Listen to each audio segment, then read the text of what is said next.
नमस्ते। आज हम एक बहुत ही दिलचस्प सफर पर निकलने वाले हैं। हम बात करेंगे दक्षिण भारत की उन जीवन रेखाओं की, यानी हमारी प्रायद्वीपीय नदियों की, जिनका पूरा का पूरा नेटवर्क अपने आप में एक बड़ा भौगोलिक रहस्य है। चलिए इस दिलचस्प पहेली को सुलझाते हैं। तो इस चर्चा में हम क्या-क्या कवर करने वाले हैं? हम शुरुआत करेंगे इन नदियों की बनावट समझने से, फिर देखेंगे कि प्रायद्वीप और खाड़ी में क्या फर्क है। इसके बाद हम पूर्व और पश्चिम की ओर बहने वाली नदियों के इस ग्रेट डिवाइड को डिकोड करेंगे, और हाँ, डेल्टा और एस्चुरी का विज्ञान भी समझेंगे।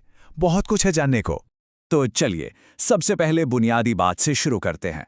आखिर इन प्रायद्वीपीय नदियों को समझना इतना जरूरी क्यों है? आपने अक्सर उत्तर भारत की हिमालयी नदियों के बारे में सुना होगा, जो ग्लेशियरों के पिघलने से साल भर लबालब रहती हैं। लेकिन दक्षिण की ये प्रायद्वीपीय नदियां एकदम अलग हैं। ये पूरी तरह से मॉनसून की बारिश पर निर्भर हैं। मतलब बारिश अच्छी हुई तो इनमें खूब पानी रहता है, और अगर नहीं तो गर्मियों में इनके सूखने का खतरा बना रहता है। ये नदियां पूरी तरह से सीजनल हैं। अब इन नदियों के रास्तों को गहराई से समझने से पहले भूगोल के दो छोटे-छोटे कॉन्सेप्ट्स क्लियर कर लेते हैं, जो आगे बहुत काम आएंगे। पहला है प्रायद्वीप, यानी पेनिनसुला। सरल शब्दों में यह जमीन का वो हिस्सा है जो बाहर निकला होता है और तीन तरफ से पानी से घिरा होता है, जैसे हमारा दक्षिण भारत। और दूसरा है खाड़ी या बे, जो इसका बिल्कुल उल्टा है। इसमें पानी का हिस्सा जमीन के काफी अंदर तक चला जाता है और तीन तरफ से जमीन से घिरा होता है, जैसे बंगाल की खाड़ी। बस ये दो बातें याद रखिएगा। चलिए अब नक्शे पर चलते हैं और सबसे पहले उन महान नदियों की बात करते हैं जिनका सफर पूर्व की ओर, यानी बंगाल की खाड़ी की तरफ होता है। इस तरफ बहने वाली हर नदी की अपनी एक अलग ही कहानी है। जैसे दामोदर नदी, जिसकी भयंकर बाढ़ के कारण उसे कभी बंगाल का शोक कहा जाता था, या फिर वैतरणी, जिसका जिक्र सीधे गरुड़ पुराण के मिथकों में मिलता है, जिसे उड़ीसा की गंगा भी कहते हैं। वहीं स्वर्णरेखा नदी सीधे बिना कोई डेल्टा बनाए समुद्र में जा मिलती है, और शंख और दक्षिण कोयल नदियों के अनोखे संगम से जन्म लेती है ब्राह्मणी नदी। है ना अद्भुत? अब थोड़ा और दक्षिण की तरफ चलें तो हमें मिलती है महानदी। ये छत्तीसगढ़ की सिहावा पहाड़ियों से निकलती है।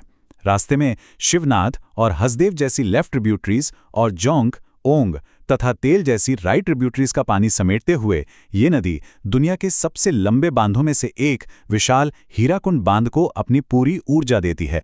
जरा इस नंबर पर गौर कीजिए, 1465 किलोमीटर। इतनी लंबी दूरी तय करती है हमारी गोदावरी नदी। इतनी लंबी होने के कारण ही इसे प्रायद्वीप की सबसे लंबी नदी और दक्षिण गंगा का सम्मान मिला है। महाराष्ट्र के त्र्यंबकेश्वर से शुरू होकर पेनगंगा, वेनगंगा और वर्धा, जो मिलकर प्राणहिता बनाती हैं, और मंजीरा जैसी सहायक नदियों के साथ जुड़कर गोदावरी एक ऐसा महाजलतंत्र बनाती है। और हाँ, नासिक का ऐतिहासिक कुंभ मेला भी इसी के किनारे लगता है। गोदावरी के बाद बात करते हैं कृष्णा नदी की, जो कई राज्यों की असली जीवन रेखा है। जरा सोचिए, महाराष्ट्र को जिंदा रखने वाली कोयना, पानी के भारी वॉल्यूम वाली तुंगभद्रा, और वो मूसी नदी जिसके बिल्कुल किनारे पूरा का पूरा हैदराबाद शहर बसा है। ये सब कृष्णा नदी के ही विशाल नेटवर्क का हिस्सा हैं। और पूर्व की इस यात्रा के एकदम दक्षिणी छोर पर हमें मिलती है कावेरी, जिसे लोग श्रद्धा से दक्षिण की गंगा भी कहते हैं। ऐतिहासिक शिव समुद्रम वाटरफॉल इसी पर है। इसी इलाके में प्राचीन मधुरै शहर से बहने वाली वैगई और अपने तांबे जैसे रंग के पानी के लिए मशहूर ताम्रपर्णी नदियां भी हैं। ये नदियां सुदूर दक्षिण भारत की संस्कृति और खेती की आत्मा हैं। लेकिन रुकिए, क्या आपने एक बात नोटिस की? अभी तक हमने सिर्फ उन नदियों की बात की जो पूर्व की ओर जाती हैं। तो उन नदियों का क्या होता है जो इसके ठीक उल्टी दिशा में बहती हैं? उन पश्चिम की ओर जाने वाली नदियों को समझने से पहले हमें यह समझना होगा कि उनका समुद्र से मिलने का तरीका पूर्वी नदियों से इतना अलग क्यों है।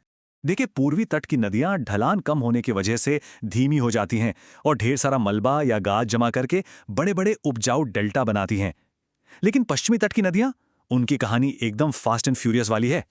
वे सीधी और खड़ी ढलानों से तेज गति से नीचे गिरती हैं और अपना सारा मलबा सीधे समुद्र में बहा देती हैं। इस तेज और हिंसक बहाव से जो बनता है उसे हम एस्चुरी या ज्वारानदमुख कहते हैं। तो अब हम पूरी तरह तैयार हैं उन तेज और ड्रामेटिक नदियों की बात करने के लिए जो अरब सागर की तरफ दौड़ लगाती हैं। पश्चिम के इस यात्रा की शुरुआत एक बहुत ही अनोखी नदी से होती है, लूनी। ये भारत की वो इनलैंड नदी है जो कभी समुद्र तक पहुंच ही नहीं पाती। यकीन मानिए, ये जमीन पर ही बहते बहते गुजरात के कच्छ के रण के नमकीन दलदलों और रेत में हमेशा के लिए गायब हो जाती है ना कमाल की बात। गुजरात की बात करें तो वहां का भूगोल सच में चौंकाने वाला है। माही नदी को ही देख लीजिए, जो इकलौती ऐसी नदी है जो कर्कलेखा यानी ट्रॉपिक ऑफ कैंसर को एक बार नहीं बल्कि 2 बार पार करते हुए एक पूरा यू टर्न लेती है। और साबरमती को कौन भूल सकता है, जिसके किनारे अहमदाबाद और गांधीनगर जैसे प्रमुख शहर आबाद हैं। अब हम पश्चिम की 2 सबसे बड़ी नदियों की तरफ बढ़ें। उससे पहले आपको एक कॉन्सेप्ट और समझना होगा, रिफ्ट वैली या भ्रंश घाटी। आसान भाषा में कहें तो ये भूगर्भीय हलचलों से पहाड़ों के बीच बनी एक गहरी सीधी दरार होती है। और ये दरारें इन शक्तिशाली नदियों के लिए एक विशाल प्राकृतिक चैनल या पाइपलाइन का काम करती हैं। और इसी प्राकृतिक चैनल से होकर गुजरती है हमारी शक्तिशाली नर्मदा नदी। अमरकंटक के पठार से निकलकर ये नदी विंध्य और सतपुड़ा के पहाड़ों के बीच इसी भ्रंश घाटी को चीरती हुई बहती है। इसी वजह से जबलपुर में ये संगमरमर की चट्टानों से घिरते हुए मशहूर धुआंधार जलप्रपात का उस शानदार नज़ारा बनाती है जो देखने लायक होता है। तवा और हिरन इसकी प्रमुख सहायक नदियां हैं। अब जरा इस प्रतिशत को देखिए, 87%। जी हां, नर्मदा के पूरे बेसिन का 87% हिस्सा सिर्फ मध्य प्रदेश में ही है, जो इसे बिना किसी शक के इस राज्य की सबसे बड़ी जीवन रेखा बनाता है। और नर्मदा के ठीक दक्षिण में उसी के समानांतर बहती है ताप्ती नदी। मुल्ताई की पहाड़ियों से निकलकर यह भी सतपुड़ा और अजंता के बीच अपनी अलग रिफ्ट वैली बनाती है। खंबात की खाड़ी में गिरने से पहले सूरत जैसा बड़ा शहर इसी के किनारे बसा है। पूर्णा नदी इसकी सबसे बड़ी सहायक नदी है। अगर हम पश्चिमी तट पर थोड़ा और नीचे दक्षिण की ओर जाएं, तो हमें कुछ छोटी लेकिन बेहद ताकतवर नदियां मिलेंगी। गोवा की जीवन रेखा मांडवी, जिस पर खूबसूरत दूधसागर वाटरफॉल है।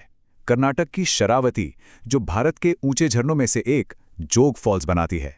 और केरल की सबसे लंबी नदी पेरियार, जिस पर विशाल इडुक्की डैम बना हुआ है।